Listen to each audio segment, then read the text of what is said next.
ली। अच्छा ई बात बा। जिला बलिया में आई जदि कवनो कमी ना पहले जीवन के अपना बीमा ले ली। जिला बलिया में आई जदि कवनो कमी ना पहले जीवन के अपना बीमा ले ली। देख ले वो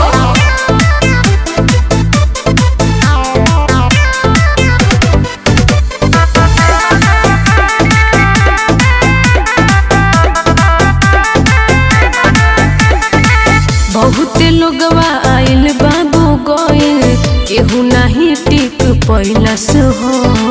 बलिया जिला के नमवे हबागी। अच्छा? कितना के छाती क पैलस हो।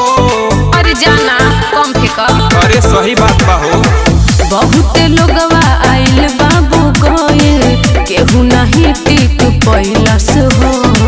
हमरा जिला के नमवे हबागी। कितना के छाती क पैलस हो।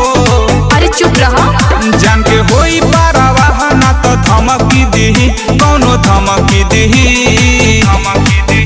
जिला बलिया में आई जदि कवनो कमी ना पहले जीवन के अपना बीमा ले ली। जिला बलिया में आई जदि कवनो कमी ना पहले जीवन के अपना बीमा ले ली। चलो ठीक है मान ले ली।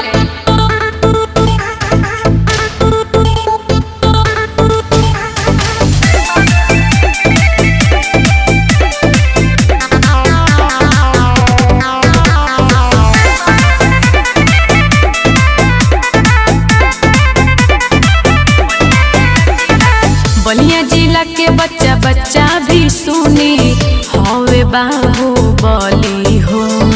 लागत पावर तू अब जान गइलू बात कह दिहलू असली हो।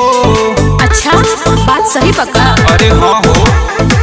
बलिया जिला के बच्चा बच्चा भी सुनी हवे बाहुबली हो।